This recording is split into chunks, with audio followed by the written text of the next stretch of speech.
It's a Tuesday morning, somewhere inside the steel and glass tower of State Street Bank in Boston, Massachusetts. The kind of building where the air conditioning hums at exactly the right frequency to slowly drain the life from your body.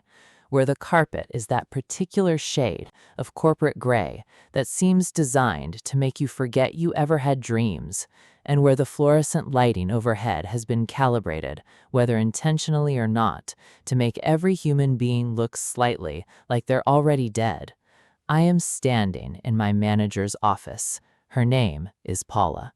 In my hands, I am holding a report I spent hours on, a report I am quietly, internally, devastatingly proud of, because this time I did not write it in my own voice, in my own format, using my own instincts about what a professional financial document should look like.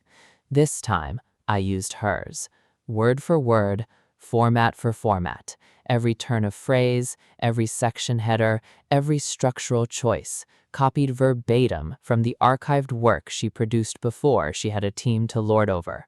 I changed the numbers, I changed the names, I changed the relevant data.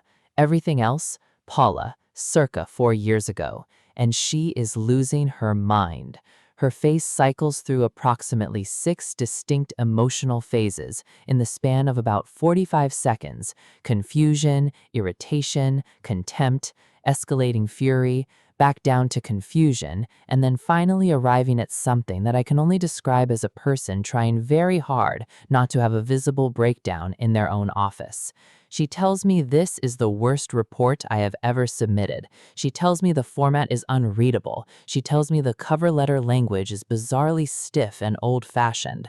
And I am standing there, completely still, face like a blank wall, not interrupting once, just waiting. Because I have the printouts right here in my bag. And little does Paula know, this war is just getting started. Let me take you back to the beginning. Because to truly appreciate what happened in that office, you need to understand exactly what kind of place State Street Bank was to work at, or at least what it was like to work for Paula, and why after weeks of silent frustration, a quiet employee finally decided to stop playing defense and start playing something else entirely. State Street Bank, Boston. One of those institutions with enough history and marble in the lobby that you feel genuinely intimidated just walking through the front door for your interview. The kind of place that uses phrases like high SVP visibility in job descriptions and means it as a selling point rather than a warning label. That phrase, high SVP visibility, was how the job was sold to me. I want you to sit with that for a moment, because anyone who has ever worked in corporate finance for more than 6 months knows exactly what high SVP visibility really means. It means that the failures will be noticed at a very senior level, and the credit will be absorbed by someone closer to the executive floor.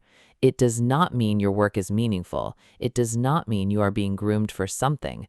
It means you are a cog that very important people might occasionally glance at. But I didn't know that yet. What I knew was that I'd been recruited for what sounded like a genuinely interesting role, a small, specialized project team tackling complex financial operations problems. That's what they told me, a scrappy, sharp-elbowed little unit doing real analytical work on thorny issues that bigger teams didn't have the bandwidth or the focus to handle properly. What I found when I got there was something rather different. Paula ran what she called a project team.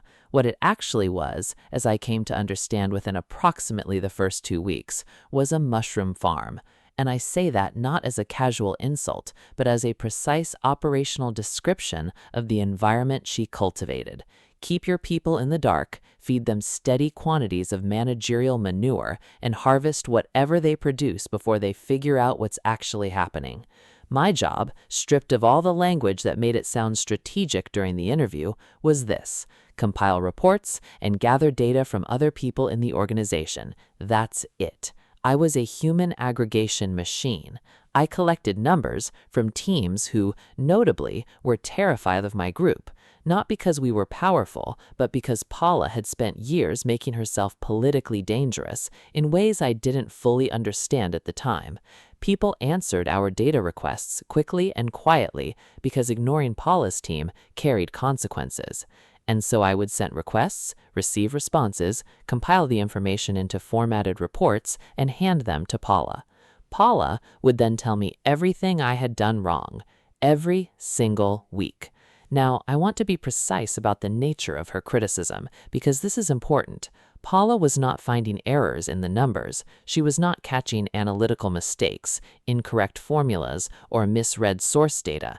The actual financial content of my reports, the numbers themselves, the underlying analysis, the factual accuracy of what I was tracking, was never the problem. Paula, to my genuine bewilderment, never once said the numbers are wrong. What she said, instead, with remarkable consistency and what seemed like sincere outrage, was that everything else was wrong. The format was wrong, the font spacing was wrong, the section headers were worded incorrectly, the cover letter was too formal, or not formal enough, or used a phrase she didn't care for, or was structured in a way that apparently violated some unspoken internal standard that existed nowhere in writing and had never been communicated to me in any form whatsoever. Every week, I submitted a report. Every week, it came back with Paula's corrections on it, corrections that had absolutely nothing to do with whether the report was useful and everything to do with whether it matched some platonic ideal of a report that lived exclusively inside Paula's head. To understand what I was actually reporting on, let me give you a quick crash course in the specific document at the center of this story, because it's genuinely interesting and it matters. Every week, I produced an update on a set of oil warrants out of Nigeria. A warrant, for those who aren't steeped in commodity finance, is essentially an option agreement, a contract that gives the holder the right to purchase a commodity at a pre-agreed price, regardless of what the market is doing at the time you exercise it. The specific warrants I was tracking were written when oil was somewhere in the neighborhood of $30 a barrel, and at the time I was monitoring them, oil had run up to around $90 a barrel. Now you see the problem. If the holder of those warrants, whoever they were, wherever they were, figured out that they were sitting on paper that entitled them to buy oil at $30 in a world where it was selling at $90, the liability exposure for the institution would be enormous. The question was whether they knew, and nobody could answer that with certainty. So we monitored, we tracked, we reported up the chain so that the right people at the right level of seniority were aware that this thing existed and were watching it. It was genuinely important work, which made it all the more aggravating that every single week, Paula's feedback had nothing to do with the work and everything to do with the presentation. The margin on the left side of the cover page is half a centimeter too wide. This section header should read status update, not weekly status. You've used a comma here where I would use a semicolon. Week after week after week.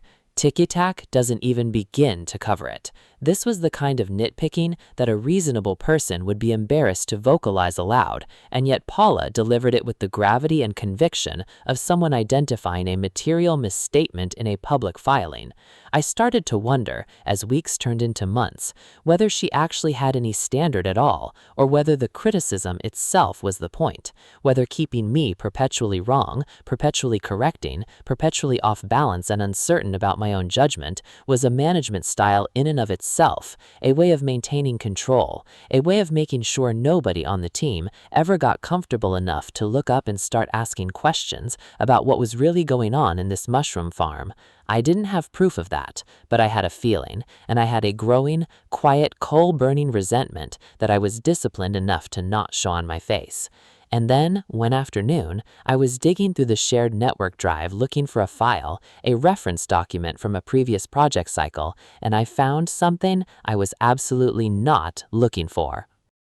The folder was unlabeled, or rather, it was labeled in the kind of ambiguous corporate shorthand that means it had been created years ago by someone who knew exactly what it was and didn't feel the need to explain it to anyone else.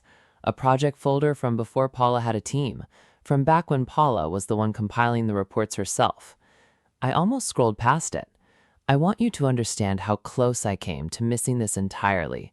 The folder sat in a subdirectory of a subdirectory, the kind of digital location that accumulates because organizations never bother to clean their network drives, and anyone who has ever worked in a large financial institution knows that the shared drives are essentially an archaeological record of every project that organization has ever run.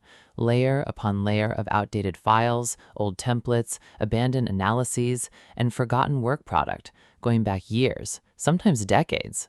I clicked on it.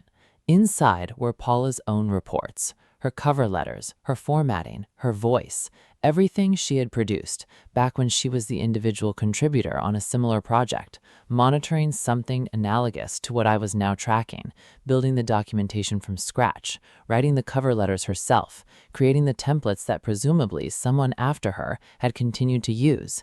I sat at my desk and I read through her work very carefully. And here is the thing that struck me immediately, the thing that hit me with a clarity that was almost physical. Paula's old reports were fine.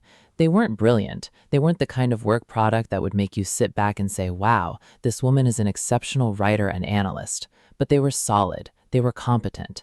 They were exactly the kind of clear, readable, professionally formatted financial report that does the job it's supposed to do without drawing attention to itself.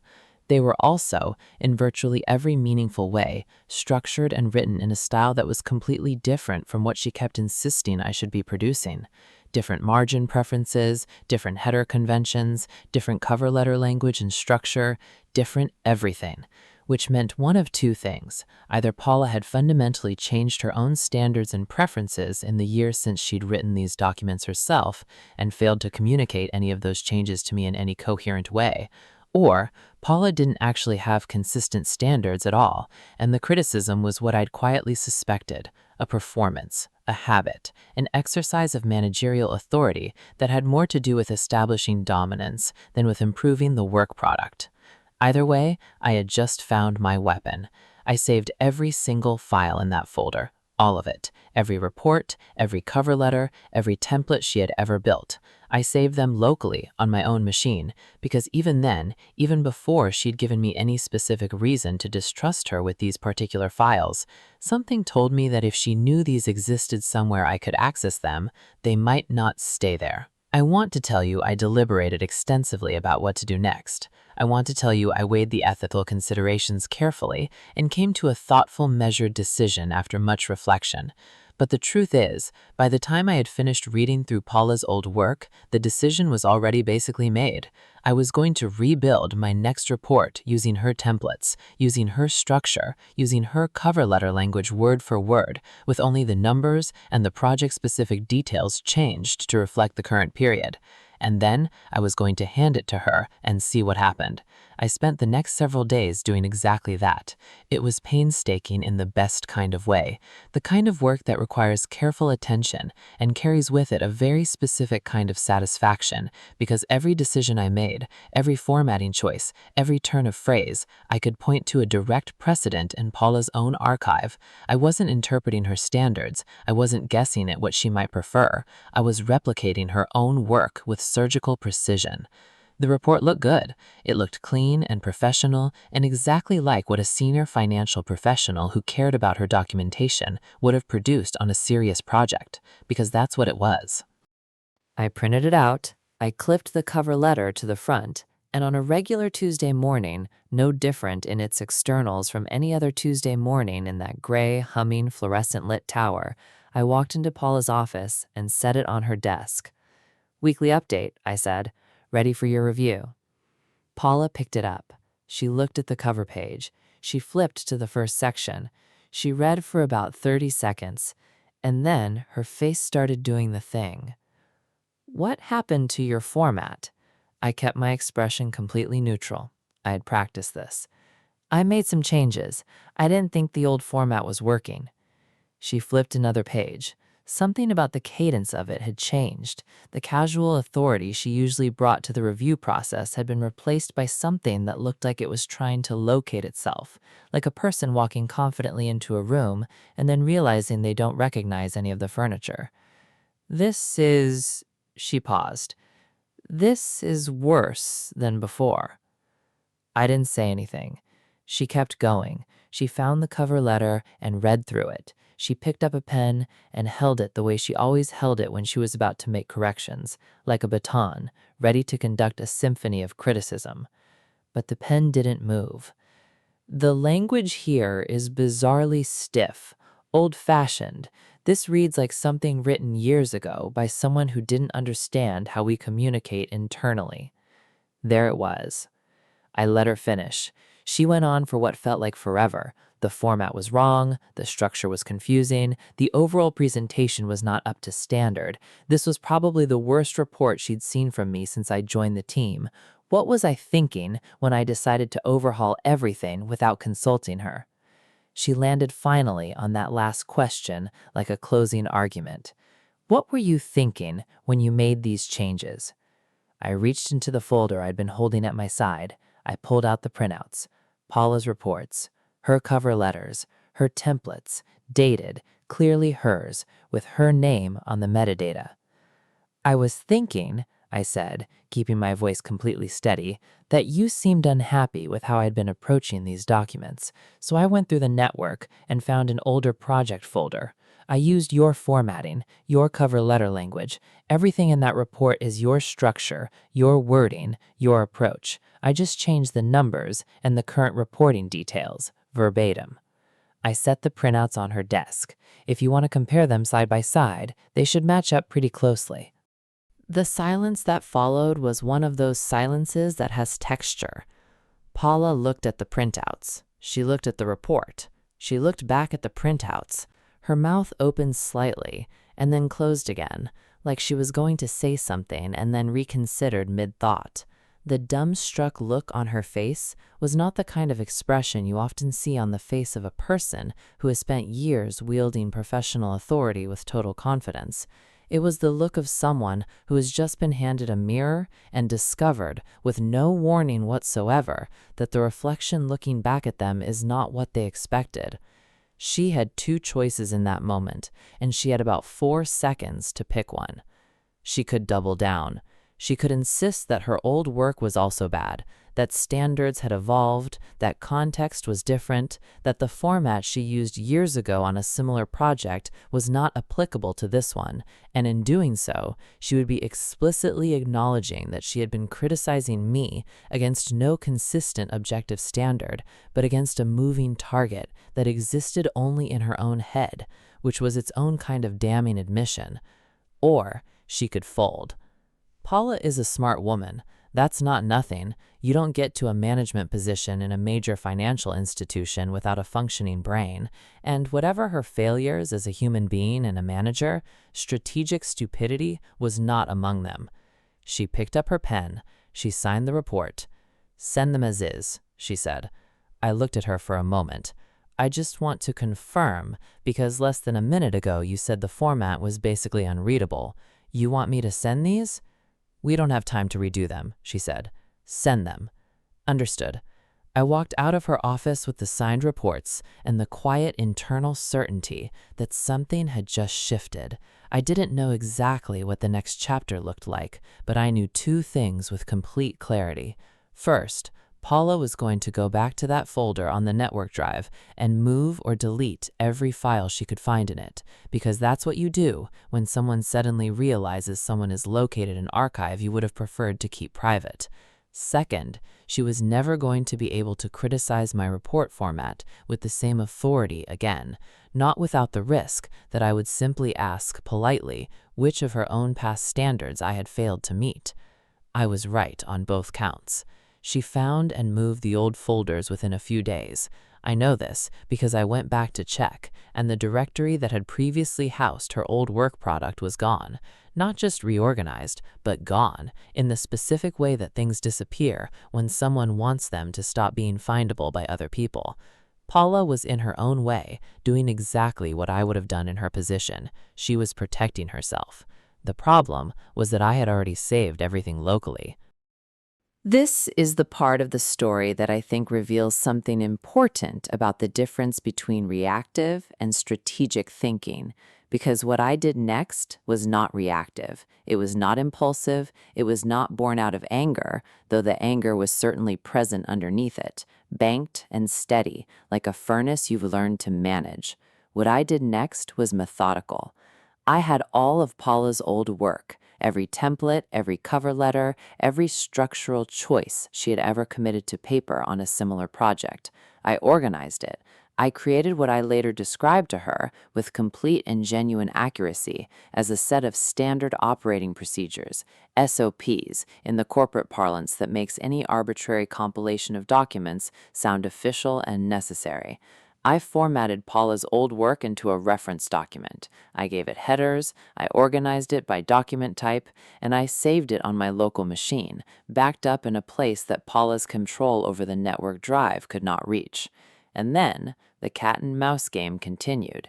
Every report cycle, I submitted documents built on her templates. Every report cycle, Paula would review them and find something to criticize. And every time she did, every time she told me the format was wrong, the language was off, the structure needed rethinking, I would wait for her to finish, and then I would explain, with the same calm and neutral expression, that I had built the document using the SOPs I had compiled from her own past work, and that if she could point me to the specific element she wanted changed, I would be happy to update my reference materials accordingly. The look on her face the third or fourth time I said this was extraordinary. It was the look of a chess player who has just realized that every move they make is somehow making the position worse. She asked me directly, eventually, whether I had kept copies of her old files after she had moved the folder. I found them useful as reference material, I told her, so I saved them and used them to build our SOPs. It seemed like a logical thing to do given how important you'd always emphasized consistent formatting to be. I said this without irony, or rather, I said it with perfect irony, deployed so precisely and with such a straight face that it was indistinguishable at the surface level from sincerity. Paula stared at me for a long moment. There was nothing she could say, absolutely nothing. I had not stolen anything. These were documents that existed on a shared network drive, and I had accessed them in the normal course of doing my job. I had not fabricated anything. Every element of my SOPs was her own work, unmodified, compiled and organized for reference. I had not been insubordinate. I had been doing exactly what she told me to do, submitting the reports on time, incorporating the feedback she provided, working diligently and professionally by every visible metric. What I had done was make it structurally impossible for Paula to criticize my work without simultaneously criticizing herself. I had constructed a mirror and I had aimed it directly at her, and every time she opened her mouth to find fault with my formatting, she was finding fault of her own legacy. She eventually, largely, stopped. Not completely. Paula was not a person who could abandon criticism entirely, because criticism was fundamental to her managerial identity in a way that I think went deeper than professional habit. But the frenetic, weekly, granular assault on every margin and header and comma, that quieted down to something more manageable, more human-sized. And I want to be clear about what this story is not. It is not a story about a dramatic confrontation. It is not a story where someone gets fired or publicly humiliated or hauled into a meeting with HR and forced to apologize. The justice here is quieter than that, and I think in some ways more complete. Paula did not lose her job. I did not get a promotion. The organizational structure of that mushroom farm remained exactly as it was. What changed was simpler and its own way more satisfying. She stopped having power over me specifically in the domain she was exercising it. The weekly review sessions, which had been a ritual of minor humiliation disguised as managerial oversight, became ordinary, routine. The report goes in, the report comes back signed. That's it. The trap I had built was elegant in its simplicity. The moment Paula criticized my format, she criticized her own legacy. The moment she approved it, she validated my work. There was no version of the interaction in which she won, because I had constructed the situation such that her own past was permanently in the room with us, sitting quietly in a folder on my hard drive, ready to be produced whenever it was needed. I stayed for a few more months after the cat and mouse game reached its equilibrium, not because I had changed my mind about Paula or about State Street Bank or the mushroom farm dynamics that define the team's daily reality, but because leaving a job is a process that takes time when you're doing it thoughtfully, and I was doing it thoughtfully. I was looking, I was waiting for the right thing, and when the right thing appeared, I took it and I left.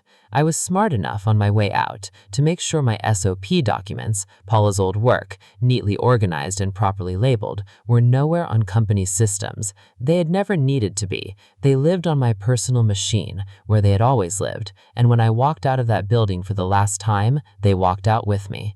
Not because I needed them for anything after that, but because sometimes what matters is not the utility of a thing, it's the fact that you have it, and they know you have it, and there is nothing whatsoever they can do about it.